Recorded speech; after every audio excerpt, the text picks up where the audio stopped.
good to have you with us in this edition of The Last Word. Now, before we move on to the big debate where we will be discussing the massive water crisis that the cities of India are facing, let's get you the latest political developments as we look forward to Narendra Modi's second swearing-in ceremony as Prime Minister.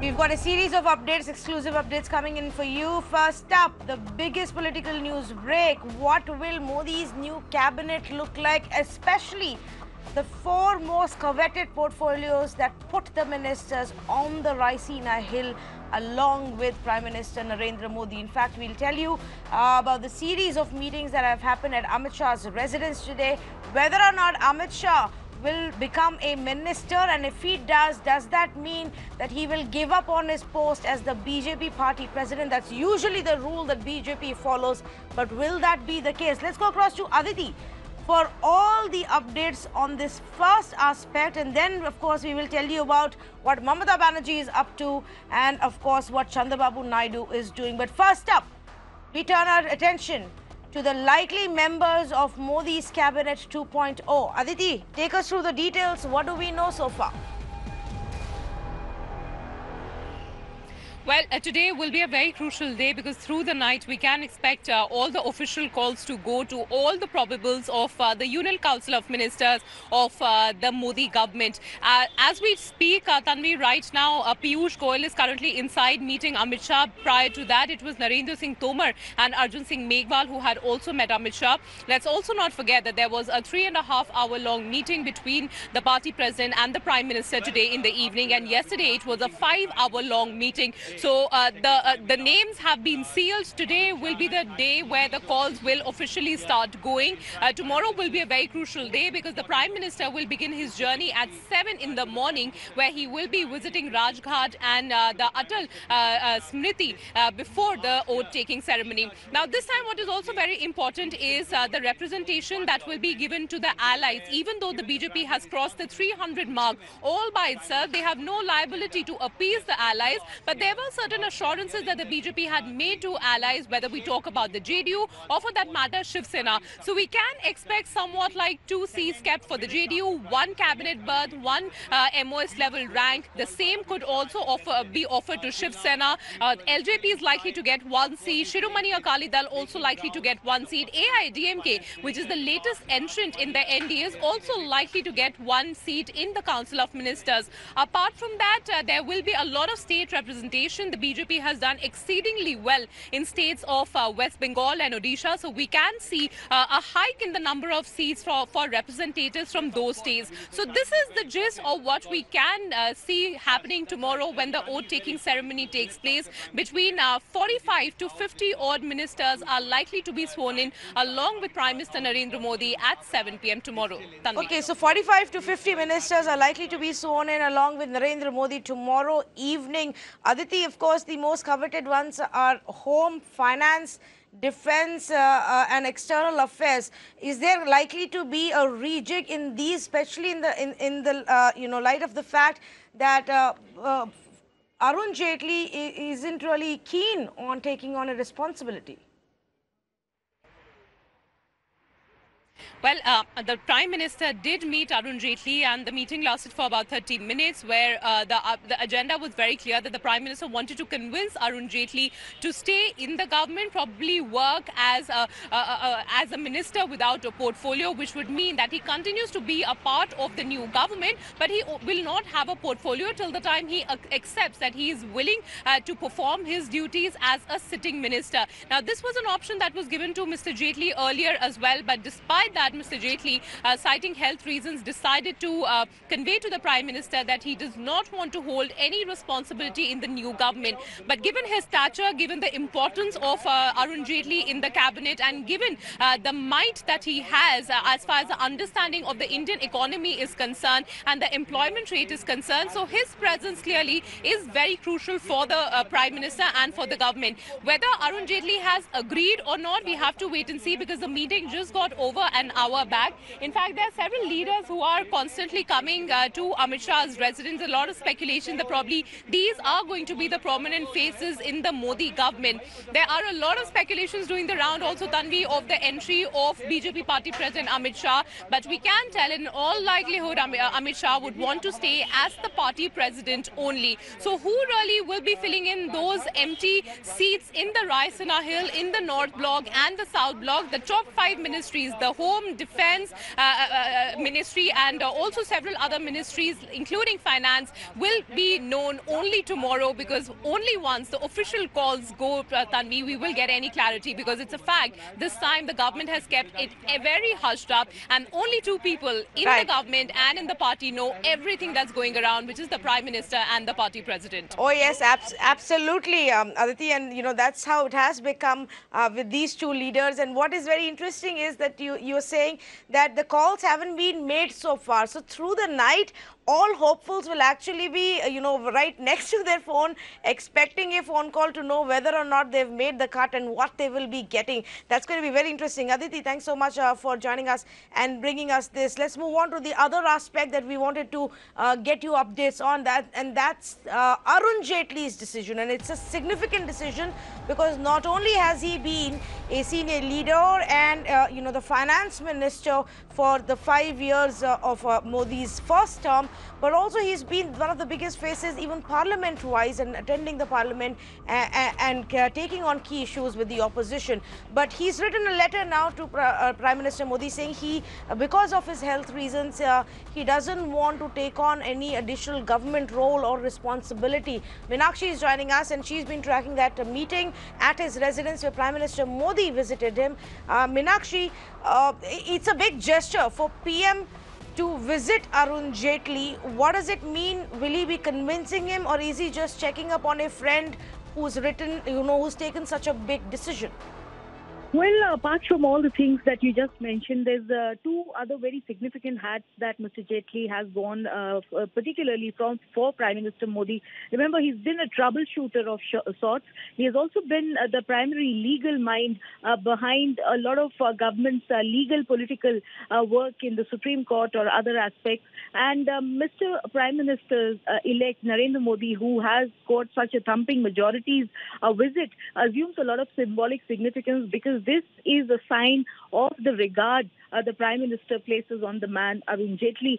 This is also a clear indication about the difficult, position that Mr. Jaitley is leaving, which would prove to be completely impossible to fill. And that is the reason sources did indicate to us earlier in the evening, before Mr. Modi headed for Arun Jaitley's residence, as to how this meeting that took place, which lasted for a duration of about 25 to 30 minutes, primarily hinged on the fact with the Prime Minister trying to persuade Mr. Jaitley to reconsider his decision to be a part of the cabinet. So that is the mark of a man, and that is a clear indication that you have a Prime Minister-elect wanting to make this personal visit to Mr. Jaitley's residence in order to persuade upon him to change his mind. But the reasons that Mr. Jaitley has quoted are also pretty genuine. And as we broke to our viewers in the morning, Mr. Jaitley has touched upon the fact as to how he needs this reasonable time to devote to his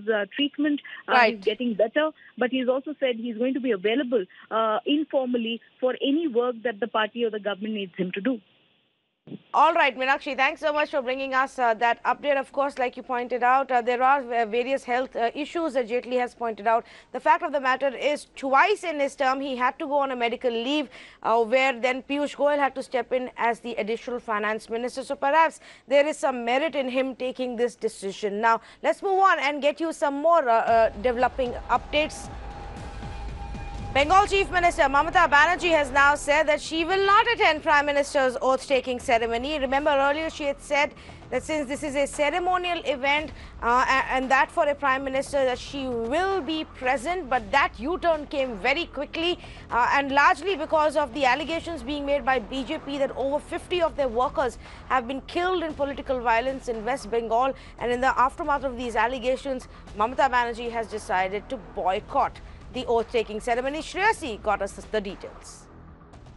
Well, Chief Minister Mamata Banerjee put out an official statement on her social media site saying that at a time when the BJP is claiming there have been 54 BJP workers who have been murdered here in West Bengal due to the political violence, it is not possible for her to attend the oath-taking ceremony. She said while it was a constitutional process, a constitutional event which she had to be a part of, it is not possible for her any longer to take part in this particular program because of the political color that has been put into it, and she excused herself from it. And this comes less than 24 hours after she said that she would be attending that. And once again, we can see how the centre and the state are once again at the loggerheads, even on the day Prime Minister Narendra Modi will be taking oath at the Rashtrapati Bhavan.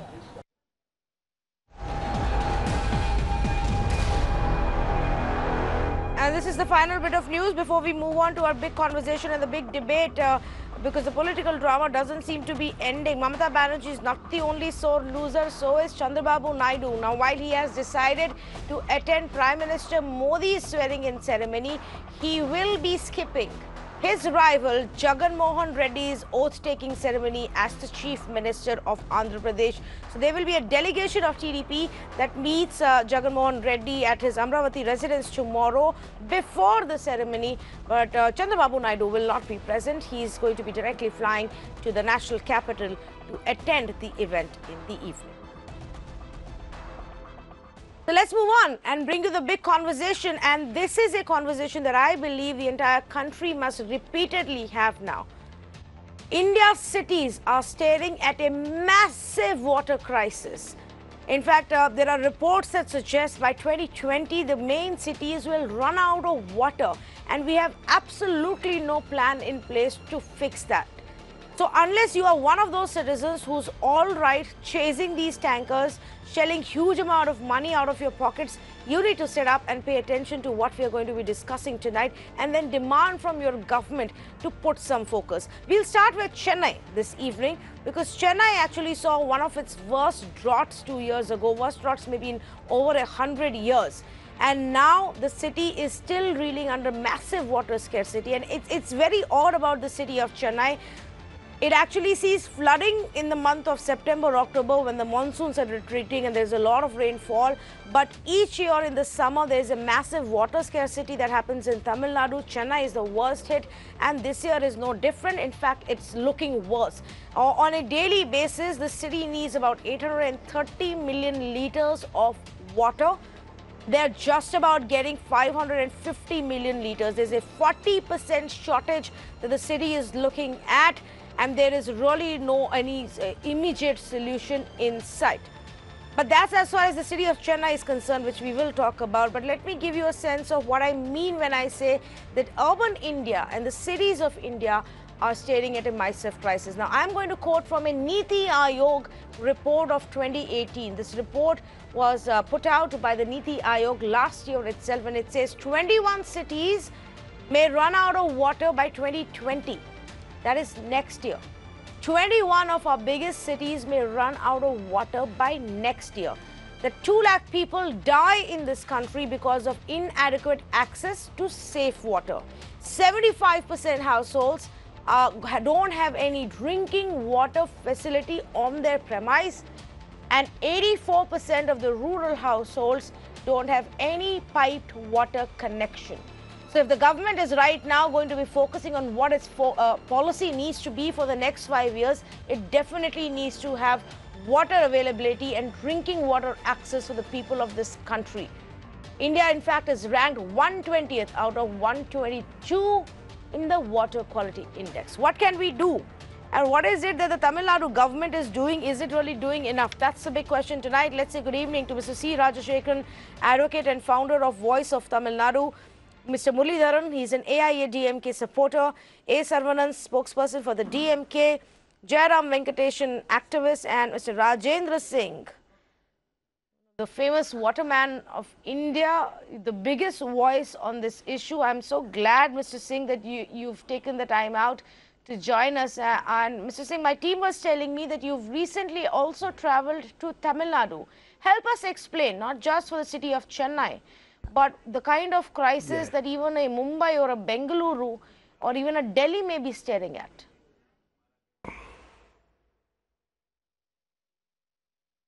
Now, in this country, more than 21 cities facing a lot of crisis, but you can see the country more than 365 districts and 17 states facing the crisis of drought and scarcity of water, and the people from the rural to urban migrating.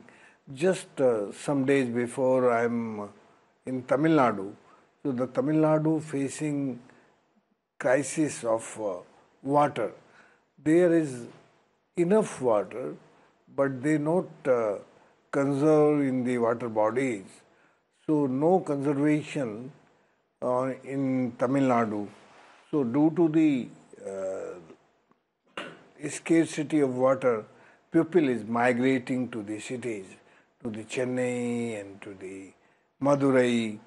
So the district of Dindigal and Sivganga and other districts, there are no water in the villages, and the people is now, due to the scarcity of water, they are not living in the village and they are moving to the cities. So this forced migration, due to the scarcity of water, the rural people going to the urban. So the urban area facing dangerous landscape crisis in future, because now before we give the water to the from the rural area to urban area. Right. But now no water in the rural area. So what is the future of the urban area? Right. So now this crisis, why this crisis? Because we overdraft to the underground aquifers. Due to the exploitation of the underground aquifers, if no rains, no water. So now my government, if new government, if thinking about the better future, so they think about the water reserve bank. If they are not thinking about water reserve bank, so they not give the solution to the future. Okay. So the solution of the future is the community-driven decentralized water management. Community-driven decentralized water management is the only solution, because the lowest rainfall in Rajasthan, and my community has done a lot of work by the conserving rains, and due to the conserving rains, the reverse migration start.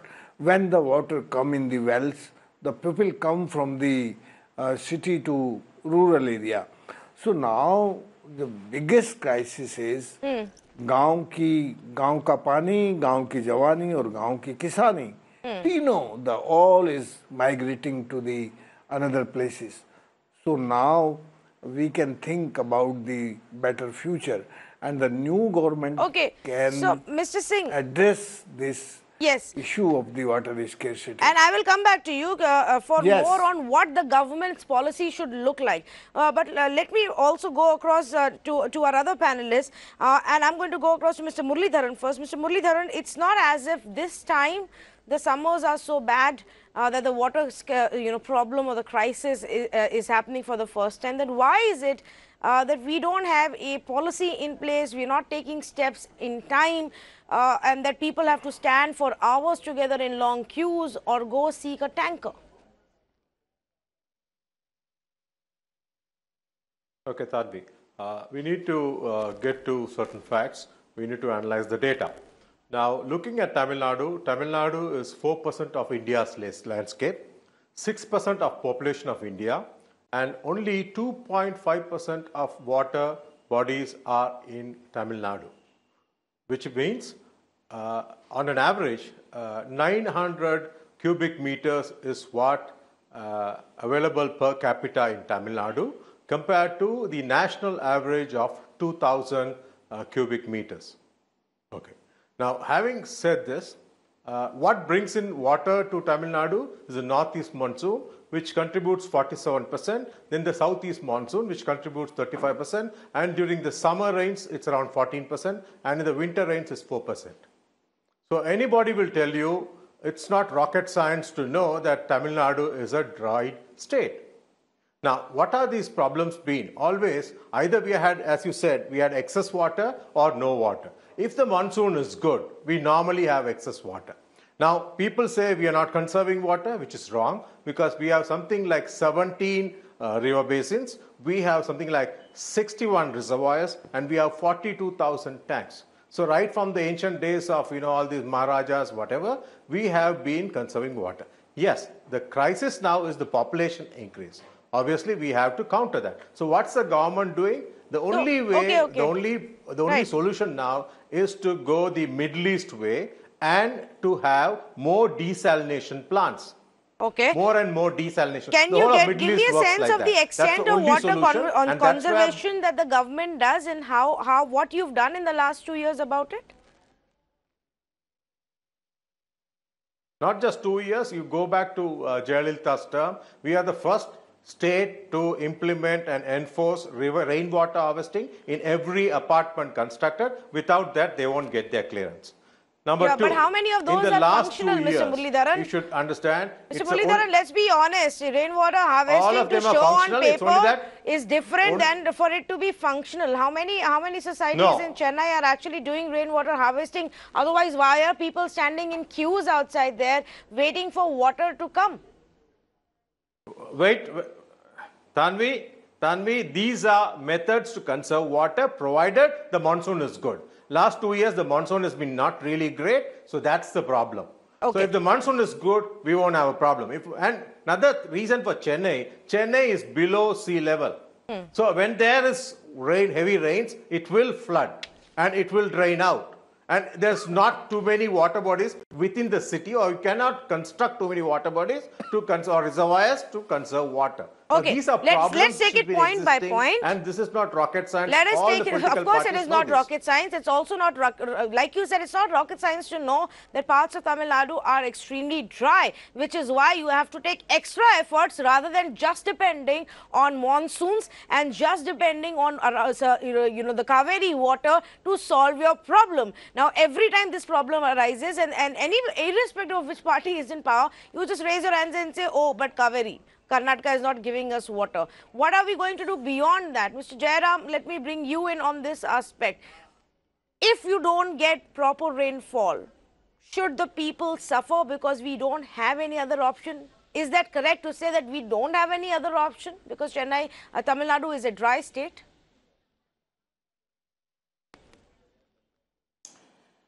See, Mr. Rajendra Singh, who is on our panel, has already proved in Rajasthan. Rajasthan is a state with rainfall much lesser than the national average, and how to conserve water. So therefore, all this argument is just a plain lie, I would say, because in Chennai, if you take, our average rainfall has always been above national average, except for the last year and 2016. What we need to understand is that we have not only have rainfall that is generally around the national average, we also have 3,600 water bodies if you just take Chennai, Kanchipuram and Tiruvallur, just these 3 districts of Chennai alone. So what has happened? No maintenance has been done. Garbage is being dumped onto these water bodies, that you can see how they have dumped garbage in the marshland right in the pictures that you are showing. They have dumped construction debris onto it. There is encroachments. All these has happened and no desilting has happened. Chennai gets water primarily from 4 major reservoirs. In the last 7 years, no desilting has happened in these 4 major reservoirs. And these 4 major reservoirs contribute 11 TMCFT of water. That is the capacity of these 4 major reservoirs. That's what Chennai needs, 880 MLD per day. But the PWD department itself says there is a 2 TMCFT of water, which is 17% of it is filled with silt. Yes. And no desilting has happened. So therefore, what we are talking about is straight away 2 months of water is gone. if you're having 17% silt. Number two, he is saying when it rains, it's below sea level, so water will go to the sea. No. In fact, 300 TMCF of water went to the sea in 2015 because of poor management of water bodies. What we need to understand is, yes, there is a certain percentage that needs to go to the sea. But if you desilt, if you maintain the bund properly, then a significant portion of water will go underground. It will recharge the groundwater on one side. On the other side, the city will also not get flooded during high rainfall times. This also has completely failed in Chennai. And even after 2015, when we had the biggest rainfall, and then in 2016, when we had the worst drought, even after this, if this government is not learning lessons, I seriously doubt this figure of 550 MLD that is being given every day. If 550 MLD of water is given every day, which they say only a 40% shortage, it's not true. Then the slums of Chennai should be getting water at least every 2 days or every 3 days. Okay. Now they are getting water only once in 7 days or once in 10 days, which means where is the accountability? Where is the accountability of rainfall? Where is the accountability of water that is being given? They have taken out all the lake levels from the website over the last month. They don't want citizens to know what is the water that is available even. So this is the kind of situation that we are in. There is absolute lack of political will towards restoring our water bodies, which is the biggest rainwater harvesting structure. Zero steps are being taken, and I remember this whole conversation about desilting. Like you pointed out, we had the exact same conversation last year when, again, just because of a little bit of rain, late last year, the city began to flood, the roads began to choke, and the same conversation happened that the PWD department woke up a little too late for this work to even begin. So, and now we are being told that the government is not even showing the data of how much water is left there. Mr. Muralidharan, these are some of the points you will have to respond to, but let me bring in Saravanan also, and then together you can respond to these aspects. Saravanan, it's not a problem that happens overnight. Both the political parties of Tamil Nadu have to accept you have failed in fixing the water crisis of Tamil Nadu. Tanvi, this is a disaster waiting to happen, and you are right, this has not happened overnight, and the full responsibility of this disaster, I would call this as a disaster, because the people are suffering like anything because of the lack of water, a lot of other issues are happening, is because of the incompetence, the inability, the inefficiency of the ADMK government here. They have been ruling this state for the last 8 years. You can't put us into the same bracket as that of the ADMK because it is our party which brought in the desalination plants. And when we had steps to bring in other desalination plants, our government was not able to come back, and this government was in 8 years. What have they done for any of those desalination plants? Even if one of those desalination plants have come up, I think half the water problem would have been solved. Why have they not done it? The people are suffering here for water, and they are squabbling for ministry posts there in Delhi. This is the government Tamil Nadu is facing. This is the worst ever government who are not bothered. At least in the Chennai city, it is better. People are looking, people are questioning, the media is questioning, but outside, interior states of Tamil Nadu, interior places of Tamil Nadu, it is still more worse. There are no water tankers available. We don't know how people are managing. It is a disaster. And look at, again, there is no coordination. When there is such a huge water crisis, the government issues a notification that the schools should reopen on June 3rd, that is 4 days from now. How will it be possible? Without water, how will the children not suffer there? And there was a news item which says there is a possibility of spreading of contagious diseases. Can't they even coordinate this simple thing? Why are they governing us if they even can't do this simple thing? Right, I take your point, and I just want to also point out for the viewers of, in Tamil Nadu, of course they know, but rest of the country as well, there have not been elections to the local bodies in Tamil Nadu for the last 3 years. There was a legal case that happened in 2016. Since then, there has been one or the other excuse given, including that, tragedies and natural disasters like Cyclone Gaja have happened. But the fact of the matter is, you do not have a functioning local body. The exact authority which is supposed to be taking care of these issues on a daily basis doesn't really exist or function in the city of Chennai, and that's such a big problem that we've completely ignored here. Mr. Rajshekharan, if you can hear me, we are being told that, well, we've got rainwater harvesting implemented in all these housing societies of Chennai, but what do we do if there is no water, if we don't get good monsoon? There is only so much that the state government can do. Is that true?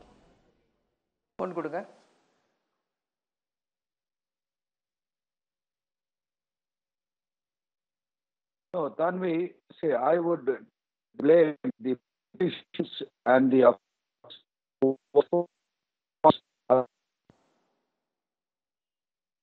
Mr. Rajshekharan, I'm so sorry, but I think the line is still extremely weak with you. We're going to try and reconnect so that we can hear you better. Mr. Muralidharan, meanwhile, you can go ahead and respond to what Jairam and Saravanan both were saying.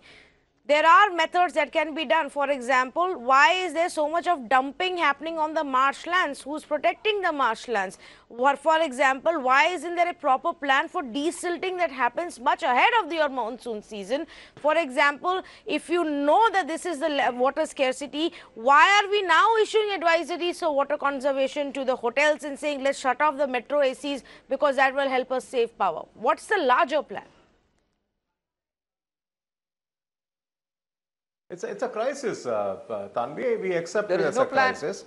And desilting has been happening. Desilting is not a one-time process. It is a work-in process. It doesn't end. Every year there are tenders. Every year we prepare for monsoons, and desilting keeps happening. And DMK, obviously, for last years, they could not come to power. Even this assembly elections, they could not beat us. So obviously, they're frustrated.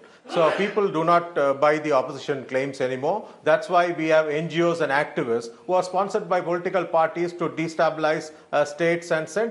And they have become the evangelists nowadays to come and say so many lies. No, let Mr. Muralidharan say how much desilting has happened in these 4 major reservoirs in the last 6 years. Let him answer this question, straight question. Now, if you want to interrupt me, I'll give you time. Please finish everything, then I'll answer. He's asked you the question. Go ahead, Mr. Muralidharan. No, if he's going to interrupt me again, he might as well ask all the questions. I will answer one shot. He's sitting next to you. He's done talking. Go ahead now. Answer his my question. question. You should answer, and then I will get back. See, these guys out of the blue, I don't know how many years they've been in existence. They come out of the blue, file one RTI, and they become an activist. And with one RTI, they claim the tenders were issued and in the month of August, and the work is not started. That was for this year. So the work which is going to happen this year means currently if the work is happening, that's for the coming monsoon. What has happened is for the previous year. So this is how misguided these NGOs and these people who are sponsored by political parties. If they are so gutsy and if they claim whatever they say is sacrosanct, they should disclose their financial, standings and It their is on our papers. website. Let them show all this, prove it to us. They don't have any political backing, then we can answer those questions. Otherwise, we take it with a pinch of salt. We know what we are doing, Stanvi. This is the number 2 state in the country in GDP. In most of the health, index, we are like either number 1 or number 2. How did this happen? Was it, was it a joke? Was it a miracle? Or these data is all fudged? It's not. What is the point? We What are is a the great point state. of this Please kind of a admit that. We are GDP, not Mr. talking about- Muralidharan, when people are, starving, are thirsty, they don't have water to drink? What is the point of this kind of a GDP? GDP, exactly. Natural calamities happen, Stanvi. If there's a flood, if there's an earthquake, if there's a terrorist attack, how can you, predict all this? You cannot. You can only counter. You have to find alternatives, ensure it doesn't happen again. But drought has been a perennial problem for Tamil Nadu for many years. So you are saying that the government is not going to do anything about it, that we should go back to what we used to do 200 years ago, sit and pray to our gods, let there be rain, and just hope that happens. That if it's a bad monsoon period or if there is a drought, then there is nothing that you can do. Why should we have a government in the first place? That's a religious belief. Tanvi, That's a religious exactly belief. the Tamil Nadu Hindus government might is do doing. it, Muslims must do Tamil it, Nadu and government Christians is might doing do it. exactly So the keeping same that thing. aside, Spending what we government need to money understand to pray rather than so finding what? solutions. Because your party is an atheist party, you know, you don't should tell us find that This we is not a can have religious beliefs debate, based Mr. on it. government Muralidharan. money. We have This our is own not a beliefs. It's not the religious duty of the debate. government. Please get you understand my point very clearly. Don't try to divert here. This is not a debate about religion and beliefs. This is to say what good is a government if we are supposed to depend only on nature and the monsoon gods. That's the question I'm asking you. 75% of the water is being consumed for irrigation to irrigate something like 24 lakh acres. So the Kaveri Tribunal, Kaveri Water Board has been formed to address that. Next issue is the drinking water problem. What did Mr. Gadkari say? Even before the election results came out, he said, I am working on a project to interlink Godavari and Kaveri. That will solve most of the issues. Then the government is working on its own for the desalination plants. All this will be taken care. Why do they have to jump the gun It took and 5 cry like years this? for I don't Mr. understand. Gadkari to make this promise It to is a you, crisis. even though you're It is kind a of their crisis. ally. How much longer will it take for you to start implementing this project? That is my question. I understand. Now you say we are sorting out the Kaveri issue. Let me tell you something. That's not going to get resolved so easily. It's not as if Karnataka has a lot of water. Karnataka is fighting with Maharashtra for more water from Godavari. The states are fighting with each other. Goa doesn't want to share water. Karnataka doesn't want to share water. Maharashtra, which is itself is going through a drought, doesn't want to share water. Our own city of Mumbai is about to run out of water unless the monsoons hit here on time. It's the story of every state and city, Mr. Muralidharan. I think the governments need to wake up and stop blaming their neighbors and stop blaming the monsoons for the fact that the cities do not have water. The fact of the matter is we do not have a plan, and which is disappointing because we have the experts out there who have got the plan, who have got the ideas, who can tell you exactly what has to be done. You can visit some parts of Rajasthan and you see the marked difference. In the desert land, there is greenery which is visible there. People are not dependent in every village of Rajasthan for somebody to come and give them water. They have figured this out. I don't know why some of these other states cannot do that, only because the governments don't really want to focus on it. Mr. Rajshekharan, good evening. If you can hear me, I'm going to come straight to you. I'm sure you've heard part of the debate. Go ahead, please. What would you like to say? If there is a will, there is a way. But these politicians failed the citizens of the state and the people at large, because water scarcity is so acute in the city of Chennai. It is the failure on the part of the government, which has been ruling for the past 8 years.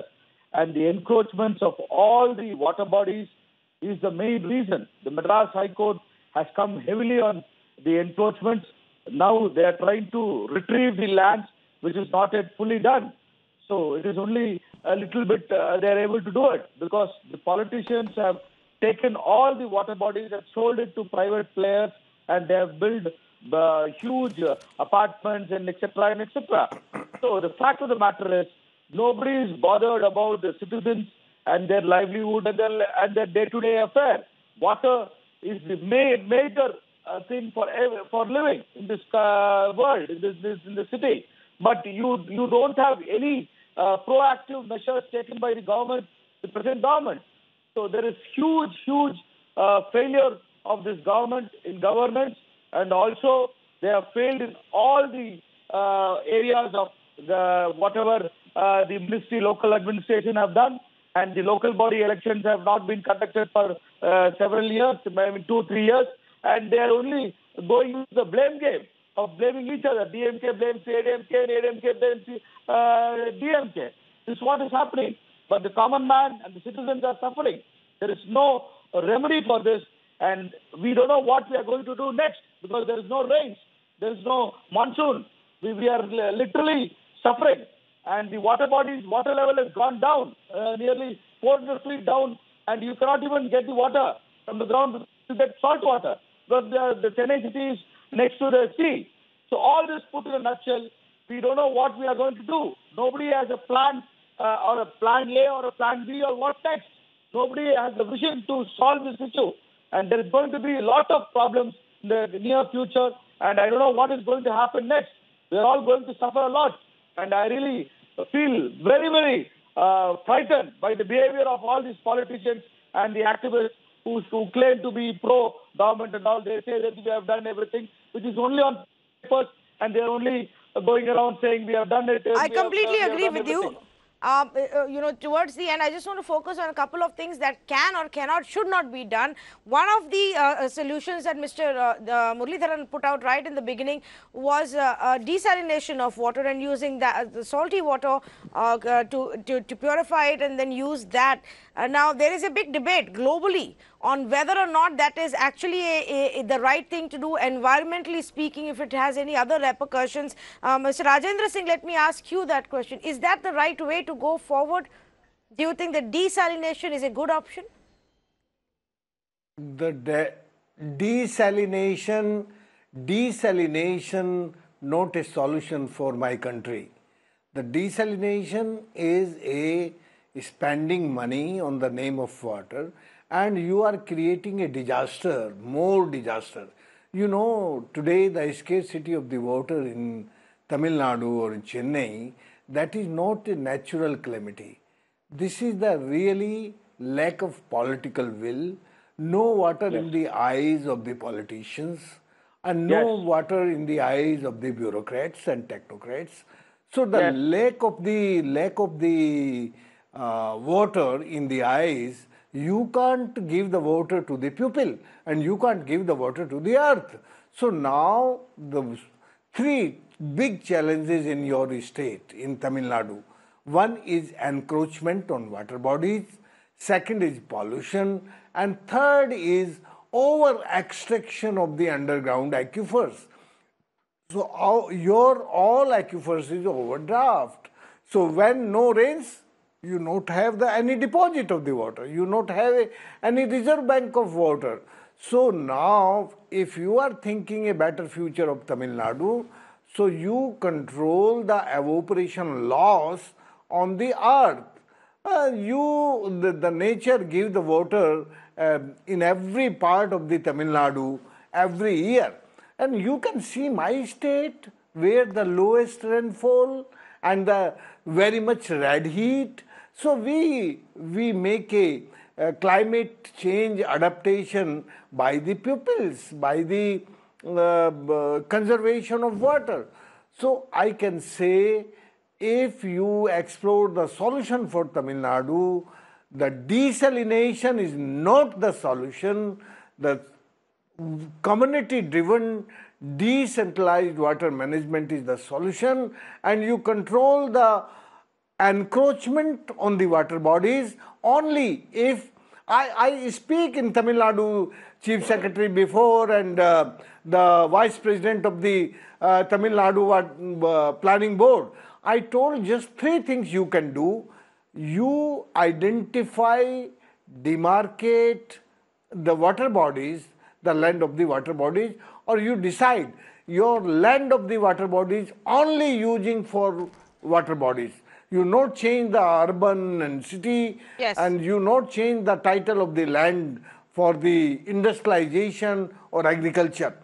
And the second, if you ensure the crop pattern with rain patterns.